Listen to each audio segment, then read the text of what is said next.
Boa noite a todos. Estamos aqui para o último capítulo de Ruth, o desfecho da nossa história, o final feliz que tanto esperamos. E vamos ver, né, se vai ter final feliz mesmo, como é que vai acabar essa história.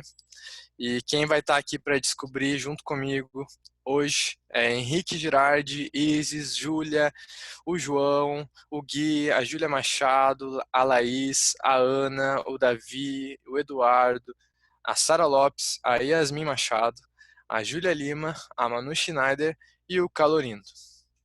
Então agora eu vou compartilhar a tela para o último slide de Ruth. Ok, Ruth capítulo 4. Para a gente começar este capítulo, nós devemos relembrar tudo aquilo que a gente já viu até agora. Então, a nossa história começou com a família de Noemi e Elimelec, que saíram da sua terra de Judá e atravessam ali o Mar Morto, né? Eles vão para o outro lado, lá para Moab, e em busca de uma vida melhor por causa da fome que estava ocorrendo nas terras deles. E daí lá Quilom e Malom, os filhos, se casam com Moabitas, Orfa, e Malom se casa com a Ruth, né, a protagonista da nossa história. Só que Elimelec morre e 10 anos depois Quilom e Malom também morrem e nenhum deles deixa filhos. Então fica três viúvas e então a Noemi resolve voltar para sua terra, que é a única esperança que ela tem, né, de sobreviver, reencontrar os parentes. Orfa e Ruth querem ir junto, mas daí Orfa acaba sendo convencida por Noemi a voltar para sua terra, voltar para seus pais, mas Ruth não tem jeito, Ruth insiste de que vai para onde Noemi vai e decide seguir o Deus de Noemi também. Matheus, Oi, barrinha do slide. downloads aqui, né? Beleza. Daí, então, elas chegam até lá, né? A Noemi pede para ser chamada de Mara, né? Porque agora a vida dela tá amarga. Ela que saiu de lá cheia de família, tá voltando vazia, com esse sentimento, assim, de abandono por Deus, né? Mas daí elas chegam e Ruth já fala que ela vai sair, vai procurar algum local, alguma plantação que permitam que ela possa estar recolhendo as sobras, né? E por acaso ela acaba caindo na terra de Boaz. Boaz cuida dela, fala que ela pode ficar ali, que nenhum homem vai poder tocar nela. E ela consegue voltar para casa com bastante comida, contando para Noemi, que conheceu Boaz. Noemi identifica que Boaz é um resgatador, que a gente sabe que resgatador é aquele responsável por se casar com uma viúva aí de algum parente para continuar a herança dela, a descendência dela, né? Então no capítulo seguinte elas fazem um plano de Ruth lá toda arrumada, né? Que a gente falou ali, toda preparada para pedir que Boaz resgate ela. Então ela vai lá à noite na eira onde ele está trabalhando, daí acontece todo aquele pedido e Boaz fala que vai solucionar as coisas, porque Boaz sabe que existe um parente que é mais próximo, que esse seria o primeiro resgatador. Só se este cara não quiser resgatar ela, que daí ele vai ter a permissão, assim, pela lei, de ser o resgatador, né? A gente sabe que tem uma hierarquia, né? Primeiro os irmãos, depois os tios, depois os primos, depois outros parentes. Parentes. Parênteses é ótimo. Uh, e agora a gente vai começar o último capítulo. Tá, deixa eu aqui arrumar aqui a minha tela.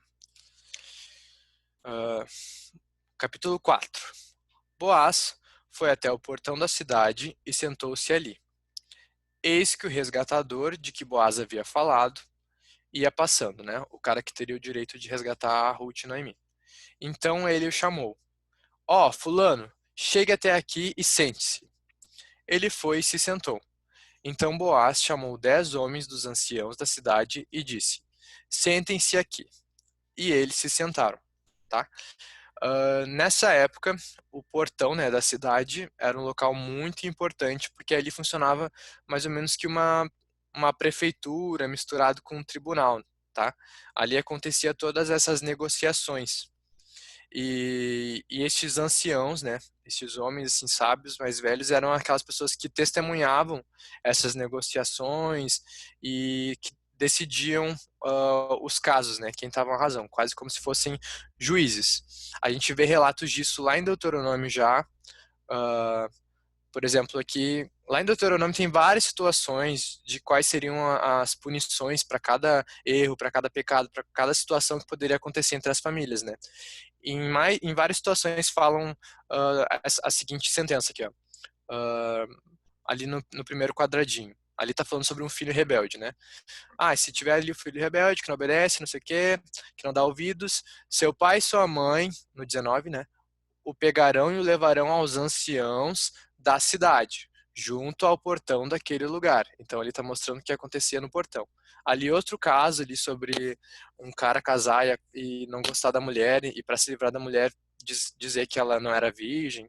Caso acontecesse isso também, estava dizendo que os pais deveriam provar a virgindade da sua filha, indo lá mostrar para os anciãos da cidade. Então, para mostrar que era uma prática daquele tempo. Então ele foi lá ele encontrou esse resgatador, convidou ele para sentar junto com os anciãos, para Boaz então finalmente falar o que ele está querendo, né? Então no 3, Boaz disse ao resgatador: Noemi, que voltou da terra dos Moabitas, pôs à venda aquele pedaço de terra que foi de nosso parente Elimeleque. Então resolvi informá-lo disso e dizer a você: compre essas terras na presença dos que estão sentados aqui e na presença dos anciãos do povo. Tá, antes de eu continuar, só para lembra que o resgatador, muito além de ser o responsável de continuar a descendência do falecido, ele também era o responsável de resgatar as terras que foram perdidas, né, por causa da morte dele. Então, aqui na negociação, Boaz começa a falar sobre isso, né? Sobre terras que foram perdidas. O que aconteceu com essa terra, né? Ela pode ter sido vendida. Uh, eles estão falando de uma terra, da terra de Judá, tá? A terra de onde eles saíram quando teve fome. Lembra que Elimelec já era de Judá junto com Noemi, e por causa da fome, eles se mudaram, né? Agora eles estão falando sobre essa terra de Judá que eles deixaram, tá? Para resgatar ela, resgatar o seu próprio território, né? Daí essa terra pode ter sido vendida para comprar comida durante esse período de fome, né, que foi o motivo deles saírem, ou antes deles partirem para Moab, né, pode ter acontecido isso. Ou Noemi também poderia ainda estar em plena posse daquela terra ali, poderia ser dela, só que ela como mulher não poderia exercer essa não poderia exercer essa posse sobre a terra, né? Então precisaria de um homem para se tornar dono daquele lugar, né? Então ela estaria vendendo para alguém. Então, dito isso, resolvi informá-lo para que você compre essas terras na presença dos que estão sentados aqui. Lá, lá, lá, lá. Se você quer resgatá-las, faça isto. Se não, diga para que eu o saiba. Porque não há outro que possa resgatá-las a não ser você e depois de você, eu. Essa é a ordem. Então ele respondeu, o resgatador: eu vou resgatar essas terras. E agora ferrou tudo, né? Porque a gente sabe que a gente não está só falando das terras, a gente está falando da moça que vem junto com essas terras, né? Então, continuando o nosso texto. 5. Boaz, porém, lhe disse: no dia em que você receber essas terras da mão de Noemi, também terá de receber Ruth, a Moabita, já viúva, para perpetuar o nome do esposo falecido na herança dele. Né? As duas responsabilidades que o resgatador tinha, né? De continuar a herança e resgatar as terras. Então o resgatador disse: nesse caso, não poderei fazer o resgate para não prejudicar a minha própria herança. Faça você o uso desse meu direito, porque eu não poderei fazê-lo. Então aqui pode dar a indicar que quando esse resgatador descobriu que ele teria que casar com Ruth e ter mais um filho com ela, ele teria que repartir uma herança com este novo filho. E talvez ele já tivesse filhos, talvez ele já tivesse previsto a herança para estes da sua família, esses filhos, né? E não queria que chegasse mais um que fosse de outro, mais um filho em que ele teria que repartir a herança, né? Sendo que esse filho, na verdade, seria para preservar a herança de Elimelec, né? Então, nesse sentido, né, que poderia prejudicar a sua própria herança, que ele está falando aqui como justificativa de não resgatá-la, né? Então, faça você uso desse meu direito, porque eu não poderia fazê-lo. Este era antigamente o costume em Israel, quanto a resgates e permutas. Quem queria confirmar um negócio, tirava a sandália do pé e a entregava ao outro. Era assim que se confirmava um negócio em Israel. Por isso, quando o resgatador disse a Boaz, faça você o resgate, tirou a sandália do pé. Tá. Aqui é interessante, porque a gente vai ver mais um gesto, né, mais uma, algum movimento, algum ato que era feito para representar alguma coisa, que a gente já viu tantos, né? Desde estender a capa para o casamento, desde a posição de Ruth para ficar aos pés, né? Mostrando essa rendição dela. Aqui também algo que era comum era para fazer essa negociação, para afirmar isso, tudo sobre o resgate, né? Se tirar a sandália do pé. E pelo que a gente percebe aqui, esse costume já tinha acabado na época em que o livro foi escrito. Por isso que o escritor ele dá essa explicação, né? Antigamente, o costume em Israel era esse, né? Então é mais uma questão de que se passou bastante tempo desde a história até o escrever a história, né?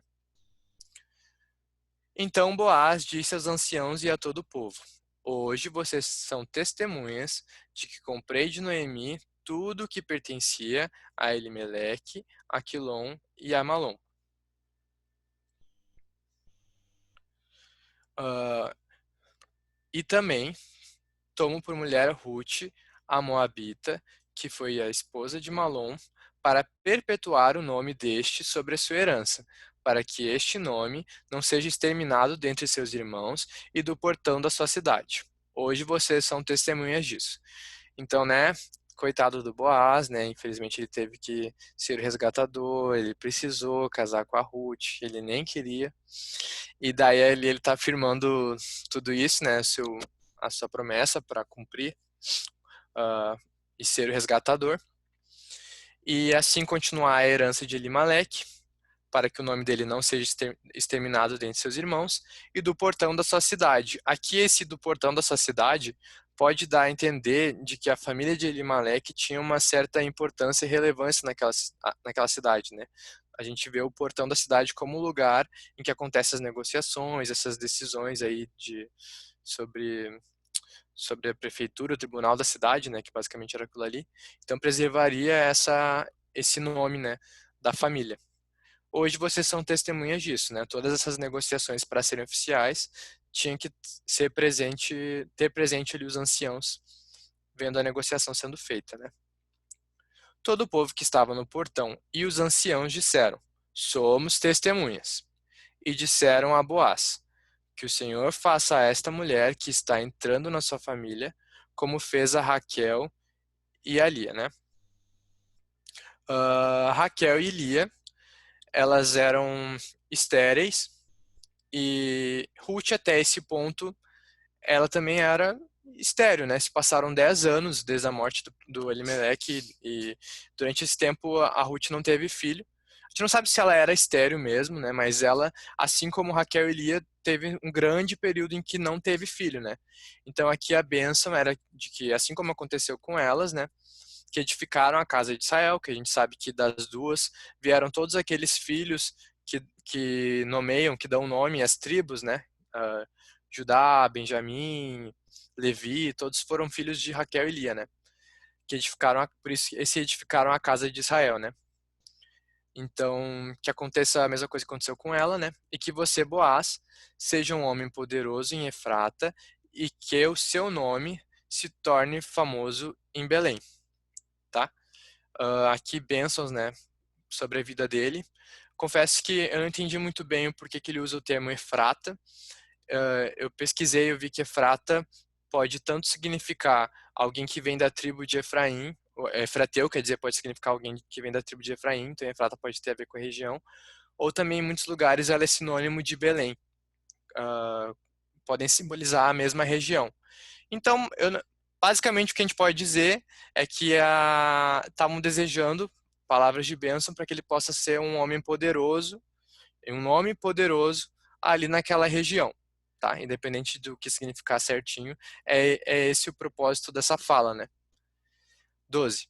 Que com os filhos que o Senhor lhe der dessa jovem, a sua casa seja como a de Pérez, o filho que Tamar deu a Judá. Tá bom. Judá, ele era um dos 12, né? E ele teve um relacionamento com Tamar, que gerou gêmeos, e um deles foi Pérez.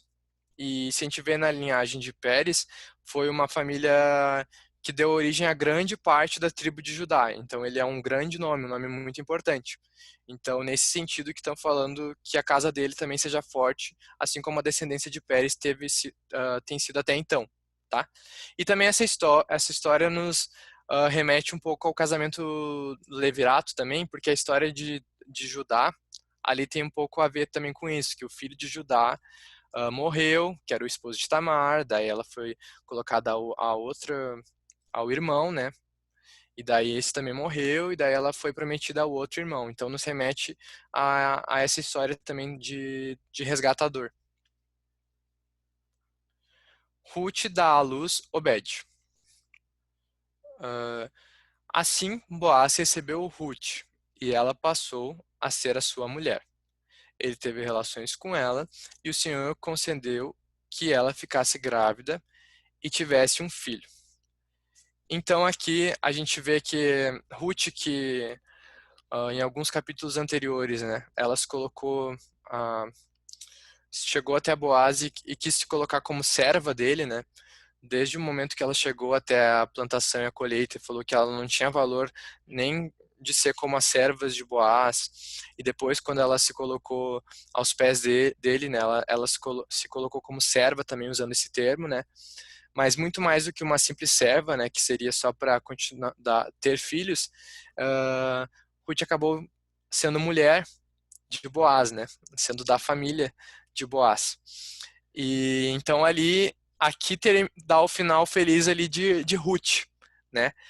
Noemi mais de uma vez fala sobre bênçãos e promessas de um lar para Ruth, desde o capítulo 1, quando fala que ela faz uma oração a ela e a órfã, falando, não, que vocês se casem, que vocês tenham filhos. Depois, lá no capítulo 3, quando elas traçam um plano, Noemi lembra, não sou eu que sou responsável de te dar um lar.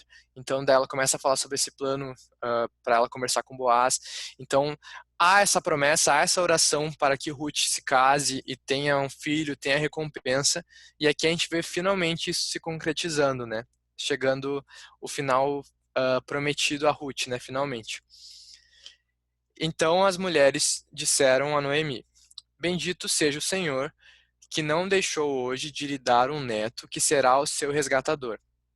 Que o nome dele venha a ser famoso em Israel.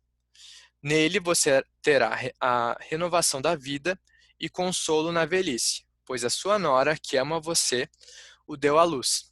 E para você, ela é melhor do que 7 filhos.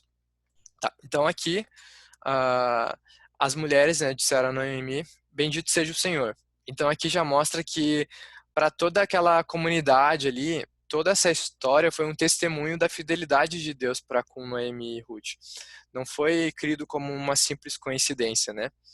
E também não é visto assim da nossa forma. A gente pode ver todas essas coincidências acontecendo, todo esse plano dando certo, mas a gente vê claramente por trás a mão de um Deus que foi fiel e que sustentou as duas, né? E isso já era algo claro naquela época também. Então, que legal, né? Bendito seja o Senhor.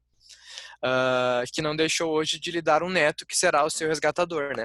Aqui, esse neto que será seu resgatador é, na verdade, para mostrar que foi por causa desse neto, né, por causa da necessidade dele existir, né, dele nascer, que elas encontraram um resgate, né, que elas foram salvas, né, que toda essa história pôde acontecer e esse casamento com Boaz.